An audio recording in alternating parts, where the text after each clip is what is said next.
కొమ్మలేని కుసుమాలు కళ్ళలోని స్వప్నాలు మొగలి పూల గంధాలు మొదలయేటి బంధాలు కోరుకున్న వారిపై వాలుతున్న చూపులే పారిజాత హారాలు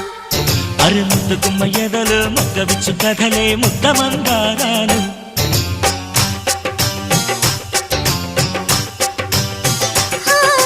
నిత్య వసంతాలు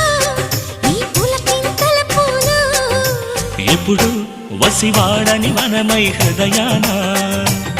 మై మరచే ఆనందాలే ప్రతి నిమిషాన